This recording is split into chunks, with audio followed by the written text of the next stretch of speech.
الحمد لله رب العالمين وصلى الله وسلم وبارك على المبعوث رحمة للعالمين نبينا محمد وعلى آله وصحبه ومن اهتدى بهديه واستنى بسنته إلى يوم الدين أما بعد السلام عليكم ورحمة الله وبركاته.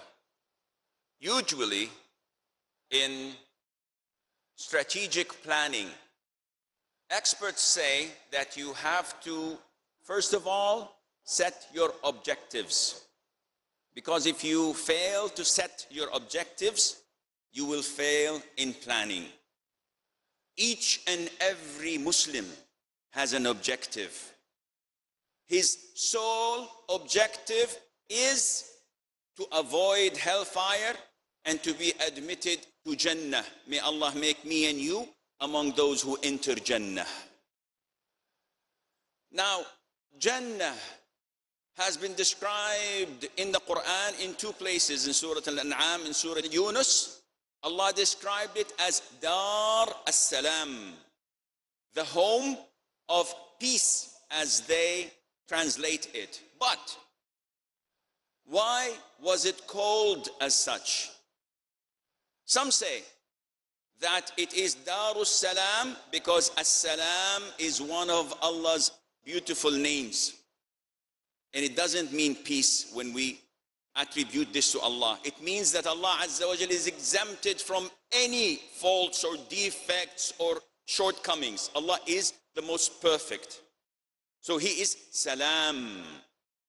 But this is a weak opinion, because it would then be permitted for us to call Jannah Darullah, Darul Aziz, Darul Rahman, or any of Allah's beautiful names. And this is not the case. Other scholars say that it is called Darus Salam because the angels constantly, all the time, come in and greet the believers who are admitted to Jannah by saying Assalamu alaikum. Salamun alaikum bima sabartum fa ni'ma uqbad dar. So they always hear this greeting of Assalamu alaikum, Assalamu alaikum. And this is also not that authentic, because in this dunya, in this life, we also exchange salam. The believers, when they meet one another, they say Assalamu alaikum, and in reply they would hear Wa alaikumus salam. So it would not be something only specifically made for Jannah. The third and most authentic opinion is that it is Darus Salam compared to this dunya, because Jannah, paradise, has no shortcomings, has no defects, has no harm in it. It is the final home, and it is the perfection that Allah Azza wa Jal has created. It is Allah's mercy, as was described in the hadith, when Allah the Almighty said, you, Jannah, you are my mercy.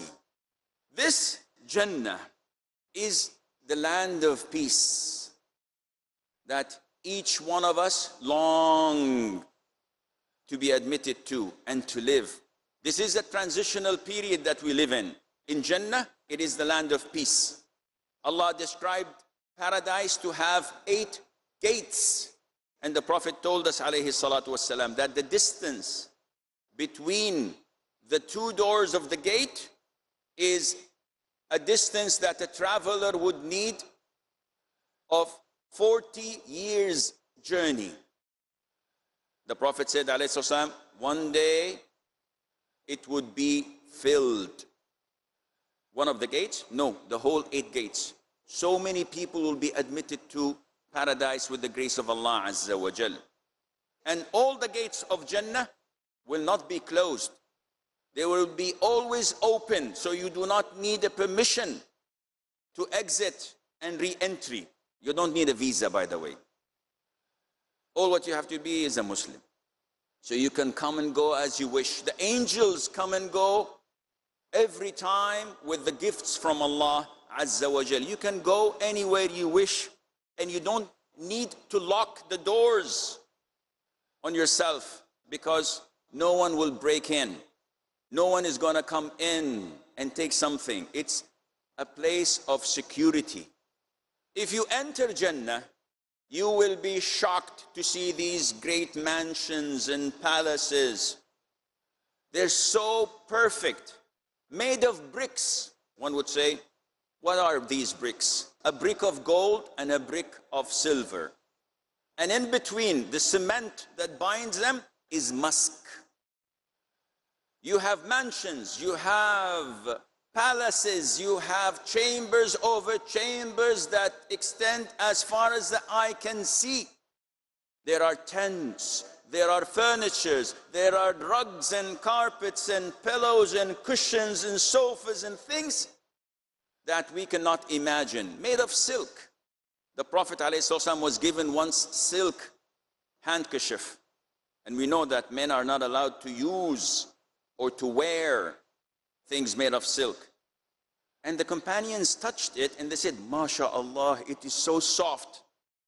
And the Prophet ﷺ told them that by Allah, the handkerchiefs that Sa'd ibn Mu'adh, one of the great companions who died on the 5th year of Hijrah, his handkerchiefs that he cleans himself with are much softer than this. So how would you imagine your clothes to be? How would you imagine your furniture to be? These homes you have, it's not a single home. You have homes to go to. The Archangel Jibril, peace be upon him, came and gave the glad tidings to Khadijah, the mother of the believers. And he said, O Prophet of Allah, greet her with the greeting of Islam and tell her that Allah is giving her the glad tidings of a house in paradise made of a pearl. Imagine living in a pearl. How would that be? And you do not need a GPS in Jannah. It is installed by the manufacturer. So you know exactly where and how to reach your home. The Prophet says, alayhi salatu wasalam, by Allah, each and every one of you knows his home in Jannah more than he knows his home in this dunya. La ilaha illallah. Every time shaitan comes to me, and I have a big shaitan, he's knowledgeable. He did a lot of years in college, and he did, mashallah, may Allah take him away. Every time I think of Jannah, I'm lost. Ya Allah, if I enter Jannah, how would I reach home? What to do? Do I get a guiding book telling me this is a protocol you have to do? Akhi, don't worry about this. If you set foot in Jannah, Allah Azza wa Jal would guide you. Allah Azza wa Jal would grant you everything that you've ever wished for. Allah would reward you because of your patience. In Jannah, there are rivers. And believe me, coming from Arabia, this is something we long for. We long for distilled water to drink, let alone having rivers coming and flowing and gushing and springs and subhanallah. The main major 4 rivers, a river of water, so pure and beautiful, a river of milk, unchanged, a river of wine that is so tasty and nice. It's not bitter, it's not bad. And a river of honey that is pure. And from these 4 rivers, all the different rivers of Jannah come out of. Now imagine yourself sitting in Jannah, in your palace. You don't have any appointments. You don't have any obligations. You don't have to take the kids to school or to the hospital. The wife is not nagging. On the contrary, the wife is singing. Wow, she didn't sound like this. Man, she has changed. She sings beautiful songs. With music, Sheikh, or with duf? No, with music. This which was haram here, it will become halal for you. And you hear the waterfalls from these rivers. So relaxing. So refreshing. Not only that, you hear the sounds of the angels greeting you. And above all of that, Allah Azza wa Jal addresses you and speaks to you. What more can there as for the things they're adorned with, the jewelry, is it a Rolex watch? What are you talking about? The jewelry that believers wear are so bright and beautiful and glamorous that the sun, if there were to be a sun, but there would not be a sun in Jannah. If there were to be a sun, the brightness of the jewelry would take the light away from it. The beauty of the people in Jannah is astonishing. It blows your mind when you listen to what the Prophet ﷺ has to say. He tells us that every Friday, the men leave to somewhere they call a souk. So they go to a place, a big mall, to gather. There is no Friday prayer. There are no days and nights in Jannah, but they long for the things that they used to enjoy in dunya. Allah gives it to them perfect in Jannah. So they go there and they meet and they chat. They don't have anything to buy, but they just go to meet one another and remember the old days and how Allah has rewarded them. They remember their patience. And all of a sudden Allah Azza wa Jal sends the northern wind that blows on them and on their families. So it increases in their beauty, and the men, they become more handsome. So they go back and retreat to their homes. And the minute they see their wives, they say, Subhanallah, you're more beautiful than we had left you. And the women say, by Allah, you're more handsome than when you had left. And this goes on every Friday till 1,000 years, 1,000,000 years, a gazillion years. No, this goes to eternity. There is no stopping us now, as they say. It is forever. And if you look at what they eat, I cannot describe it, because it goes beyond your imagination. Allah tells us that the fruit has different types and sizes and variations. And when you look at a tree that has fruit and you desire it, it comes right to you. I don't think Microsoft has reached that level of innovation to do this to you. But in Jannah, it is perfect. It comes right to you. And you eat one bite, and it's different than the 10th bite. And it's different than the 1,000th bite. Every single bite is different, but it is more delicious than the previous one. And it never ends. There is meat in Jannah, but what kind of animals would we get this meat from? We know, for example, that the Prophet told us, alayhi salatu wasalam, that we, inshallah, if Allah admits us to Jannah, we will eat from the liver of the whale.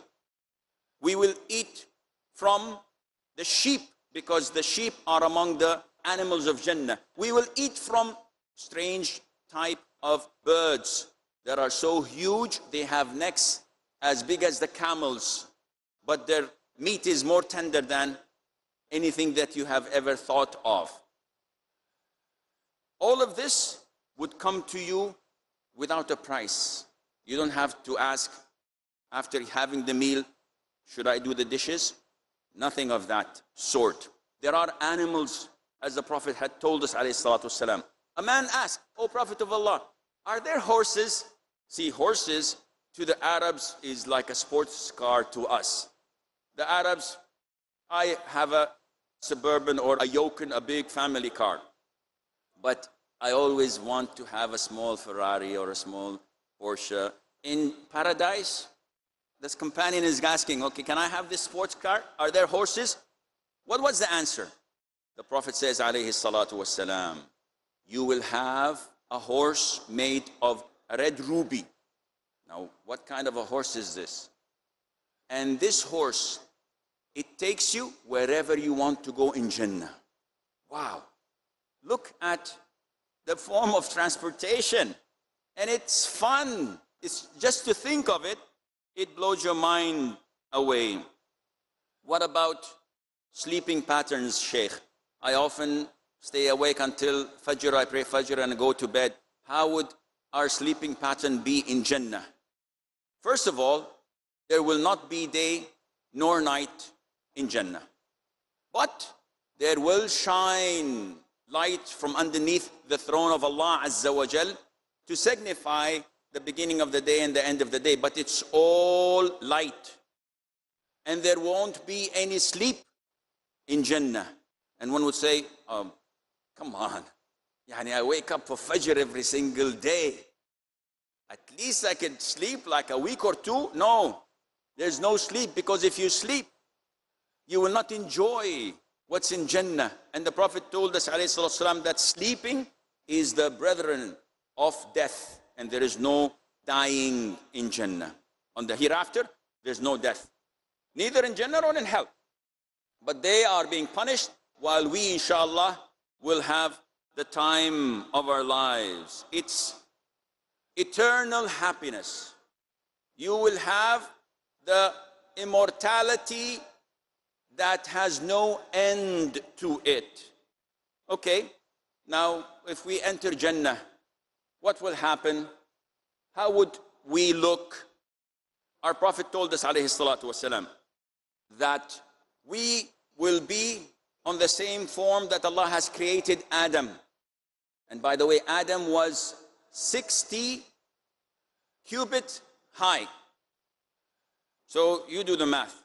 And creation has been decreasing since, as the Prophet told us, alayhi salatu wasalam. So on the Day of Judgment, when Allah admits me and you to Jannah, we will be really big. And we will be 33 years of age. And we would never get older, not a single day. In Jannah, youth is forever.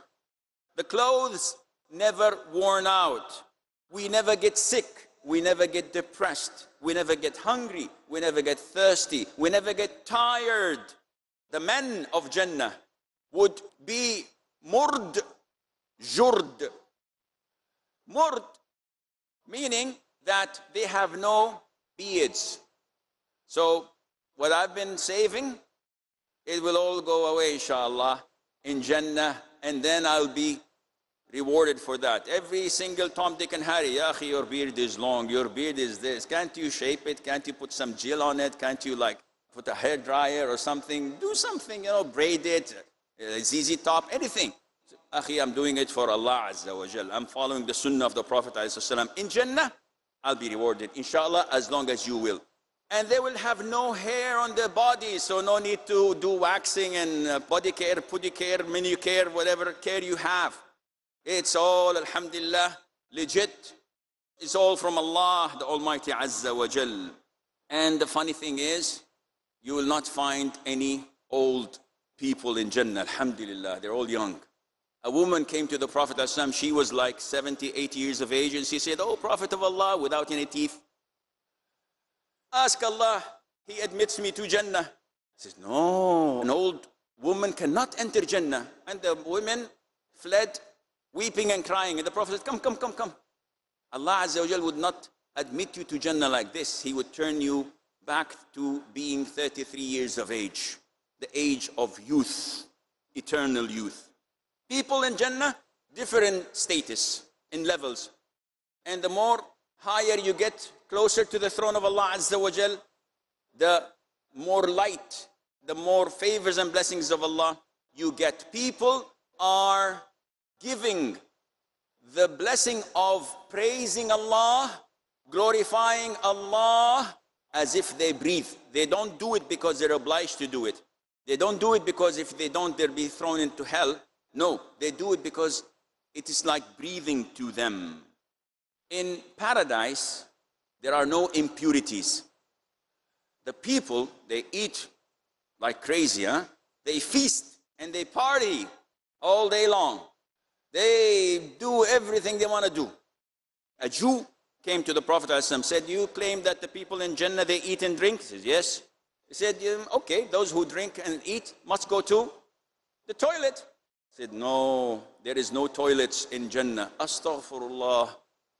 What will we do? Allah Azza wa Jal makes everything that you eat and drink to come out as sweat. Oh, this means I have to shower. Sheikh, I shower only once every couple of weeks in here. So now you want me to shower even in Jannah? No, akhi. Don't worry. Your sweat would be the smell of musk. So the more you sweat, the more beautiful people can find this fragrance. So make a long story short, in order for you to reach the peace in Jannah, you have to first reach the peace in dunya. So it's nice, it's glamorous, but you have to do that here. Ibn Taymiyyah says, in dunya, there is a Jannah. Who does not enter it will not enter the Jannah of Akhirah. You have to acknowledge, you have to submit, you have to believe in Allah Azza wa Jal. Because the Prophet ﷺ told us that no one who is not Muslim would enter Jannah. If you're not Muslim, you'll not enter Jannah. The people at the time of Noah were Muslims. They believed him, they'll enter Jannah. The people at the time of Abraham, the people at the time of Moses, of Jesus, at his time, they were Muslims. They submitted their will to Allah Azza wa Jal after the message of the Prophet alayhi salatu wassalam. If you listen and hear carefully about Islam and you know Muhammad sallallahu alayhi wasallam, our Prophet, and you don't believe, you will be deprived from entering Jannah. This life is beautiful. It's like a beautiful rose. You smell it, you touch it, but it soon withers away and dies. What is with Allah Azza wa Jal never dies. So are you selling it for cheap? Are you wasting your time? In Jannah, there is no malice, there is no hatred or grudges. It's all love and peace. And if you are unable to attain this in this life, you will not attain it on the day of Jannah. The Prophet sallallahu alaihi wasallam said, all of my ummah will enter Jannah. May Allah make me and you among them. All of my ummah will enter Jannah except those who refuse. And the companion said, O Prophet of Allah, who would refuse? He said, who obeys me enters Jannah, and whoever disobeys me has refused. This means that how would someone who terrorizes people, who blows up innocent people, children, women, elderly, in this life, claim to want to attain the peace in Jannah? This is unacceptable. No peace in dunya, there's no peace in hereafter. How is it that those who deal in usury, in riba, in interest, banks, financial institutions, etc., they want peace? What peace are you looking for? Allah has waged war against those who deal in riba. Allah says in the Quran, and if you do not do it, this is refraining from riba, then take a notice of war from Allah and His Messenger. Those who are fighting Allah Azza wa Jal, do you think that they'll have peace in Jannah? How are you with your parents? Those who are disrespectful and disobedient to their parents, the Prophet said, will not be admitted to Jannah. How are you with your next of kin? Those who sever their next of kin will not be admitted to Jannah. When was the last time you spoke to your uncle, to your brother, to your cousin, to your aunt? You have a problem. How are you with your neighbors? How are you with your wife, your children? The Prophet told us that he who is not in safety from his neighbors harming him and abusing him, he will not be admitted to Jannah. The Prophet told us, ﷺ, a man with an ant weight of arrogance would not be admitted to Jannah. How are we? Are you arrogant? What are you? You're below me. I'm a Saudi. You're not.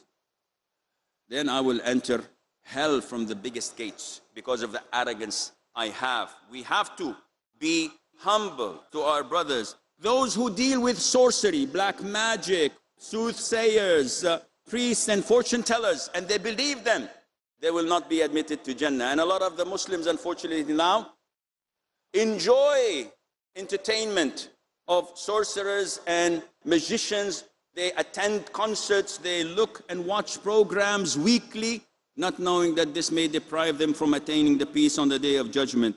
In this life, Allah Azza wa Jal has forbidden us from things, and He told us that if you do them, you will be deprived from them in Jannah. Men cannot wear silk nor gold. And if you do, you will be deprived from enjoying it in paradise. So be careful.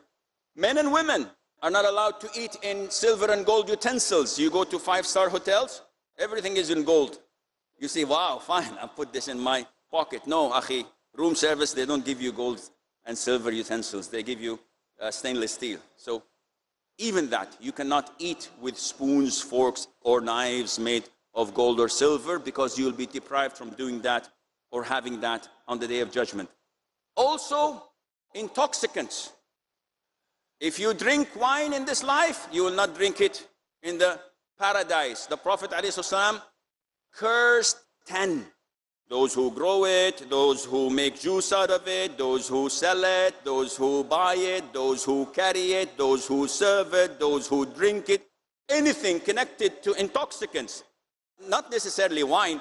It can be scotch, it can be gin, it can be bourbon, it can be vodka, it can be tequila. The sky is the limit. Also, drugs are compared to intoxicants in the part of it. So you're talking about hash, you're talking about marijuana, meth, amphetamines, cracks, heroin, cocaine, opium, and the list goes on and on. At the very conclusion, before they drag me from my thobe, I cannot do Jannah justice. And that is why the Prophet said, alayhi salatu wasalam, Allah, the Almighty says, I have prepared for my righteous slaves that which no eye has seen, no ear has heard, and it has never crossed the mind of man. So whatever you think of Jannah, this is just a glimpse. And what awaits you and what awaits me with the grace of Allah Azza wa Jal when we die is far, far greater than what we think. With this I conclude my talk. Sallallahu wa sallam wa baraka ala abdihi wa rasulihi nabiyyina Muhammad.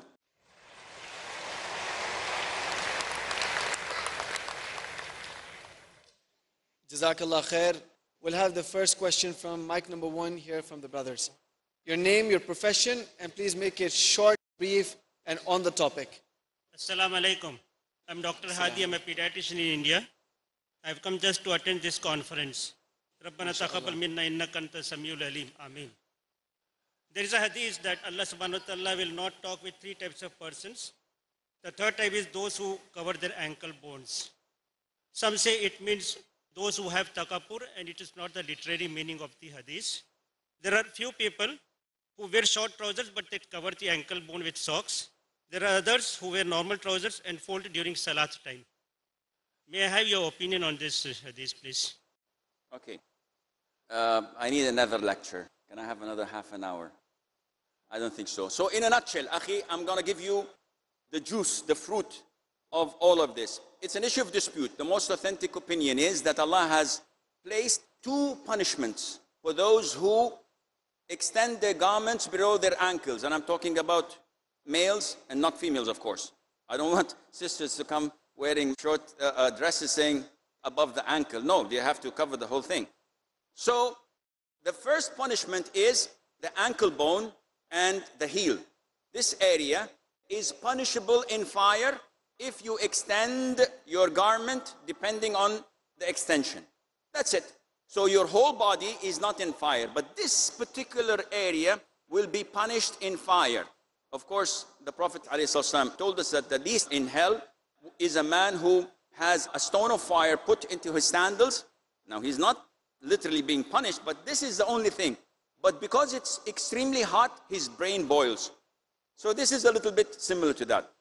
The second punishment is something which is a sin that pride is accompanied with. The Prophet said, alayhi salatu wasalam, 3, Allah Azza wa Jal would not talk to them, would not look at them, would not purify them, and would punish them severely.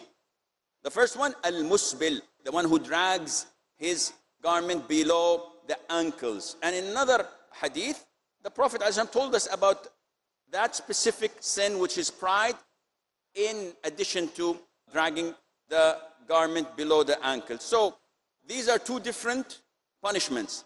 And to someone who extends and prolongs his garment below the ankle, to claim that I am not doing it out of arrogance, he has to prove that. Because Abu Bakr, may Allah be pleased with him, stood once when he heard this hadith. He was terrified and he said, "O Prophet of Allah, I'm a skinny man. I try my level best to have this waist wrapper as tight as possible, but whenever I walk, it falls below the ankle, so I immediately pull it up. So am I among those whom will be punished?" He said, "No, you are not doing it out of pride." So if you have someone like the Prophet ﷺ to give you this certificate of pride-free garment, go ahead. Otherwise, you should be like everyone else. As for prayer, okay, I'm sinful from 9 to 5. I have to go to work. I'm working in the corporate management and wearing a suit. They will laugh at me. When it comes to prayer, I will not do anything. I will pray with my trousers below my ankles. No, you can fold that. Then it would mean that you have like 15 minutes free time from punishment. But then you will be the rest of the day in punishment, and Allah knows best. Thank you. Jazakallah. We'll take the next question from the sisters. Assalamu alaikum, Sheikh. It's my privilege to be here and meet you. And I'm a big fan of your program. And thank you for the opportunity. I am a born Hindu. I'm reverted to Islam a few years back. But I am facing issues with my parents, and my family thinks that I have made the biggest mistake by reverting to Islam. And I believe the one and only God is the Almighty Allah. We came from Him and will return to Him. And I want to convey this message to my parents. And I'm struggling to speak to them because they are my parents. And on this topic, I want my beloved parents to enter Jannah. And I said at a situation to my mom, like, don't worship the creations, instead worship the Creator. So I need your advice and to have the courage to go and speak to my parents to enter into Jannah. Thank you. You're quite welcome. Alhamdulillah Azza wa Jal. May Allah, the Almighty, make you steadfast on Islam. And it's only few moments that is keeping you away from entering Jannah.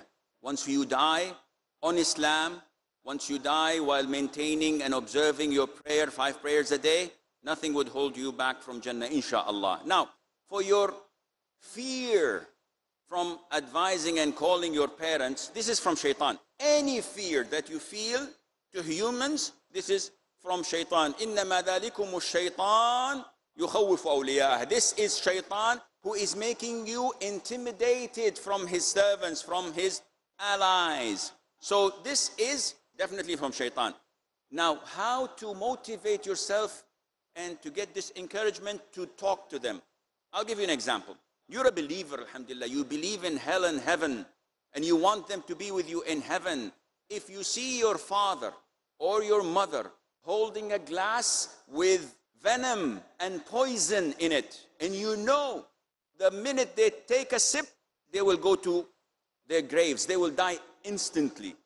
Would you advise them, or would you hit the glass and throw it away, fearing that they may harm themselves? Definitely in dunya, you would do whatever you can to save them. Now, life and death is something that everyone is going to pass through.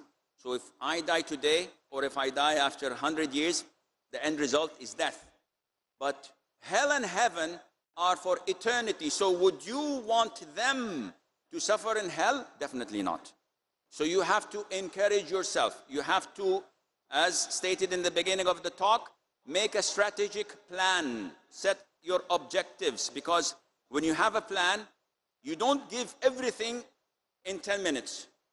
Maybe you have to say something today, a week later something else, a little bit more, a month later, but have a long-term plan, have a short long-term plan, have your objectives, try to figure and think how they think so that you can counterattack that, but never ever give up hope. Every day that passes reduces your chances in saving them from hellfire. So may Allah Azza wa Jal guide them and all of your family to Islam and make you steadfast on this deen, inshallah.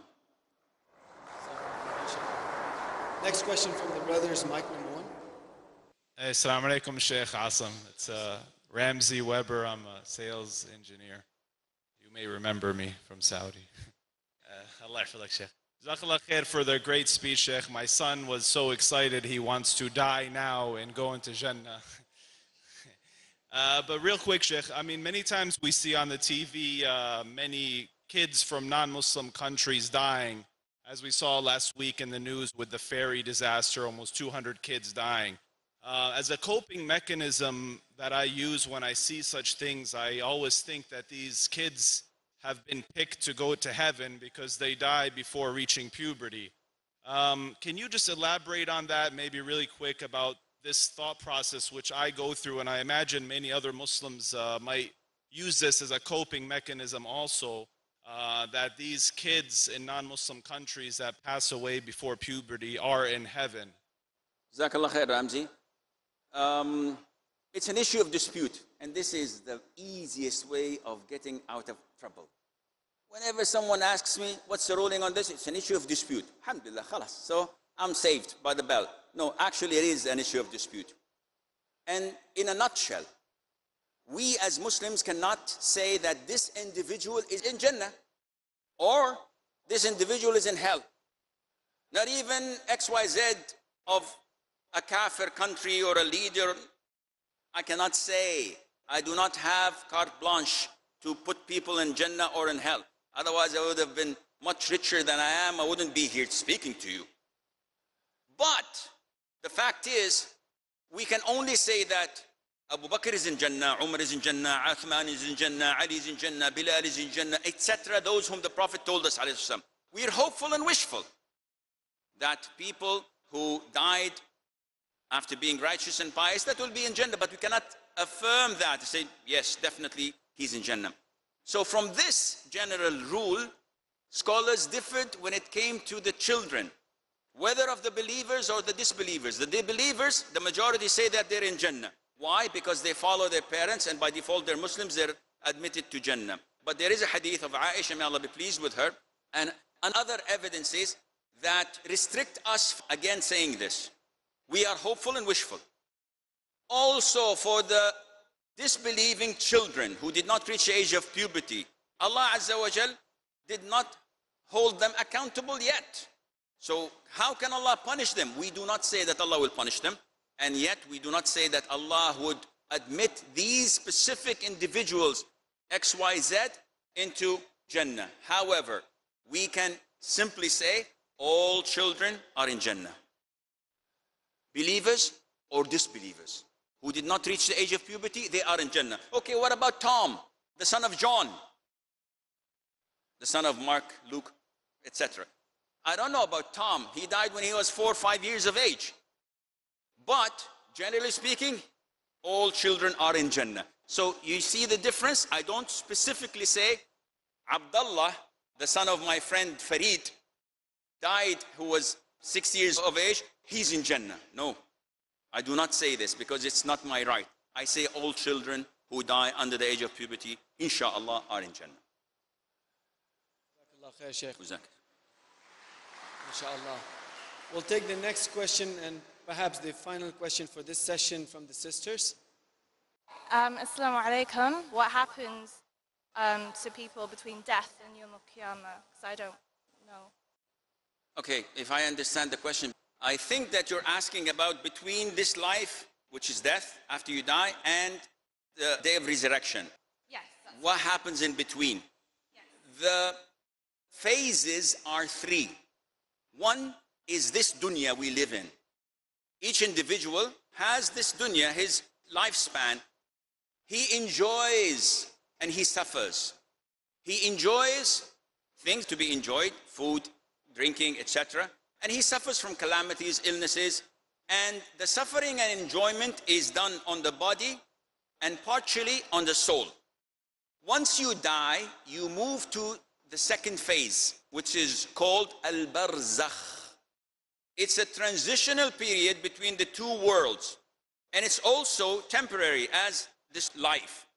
In this phase, the enjoyment or the suffering, may Allah keep suffering away from us, is done totally on the soul, but with a small connection to the body or what remains of it. And those who are destined to Jannah, those who are believers, Allah would open a window for them overlooking Jannah, and they would get from the fragrance. It's, you know, when you're feeling hot, when the weather is bad, and you come to a building and the doors are opened and you get some of the breeze, and wow, I could pay money for that, because the air conditioning is blowing on you. It's the same thing. In your grave, Allah would open a window to paradise. You see how beautiful it is. You get some fragrances. We know that it would be an easy ride for the believers in their graves with the grace of Allah Azza wa Jal. The third phase is when the trumpet is blown, and then everyone is resurrected. Now, it is the day of judgment, either hell or heaven. The enjoyment is 100% full to the body and to the spirit. And the calamity is as well 100% full to the body and to the spirit. May Allah make us among those who go to paradise and who would attain the peace in this life and in the hereafter.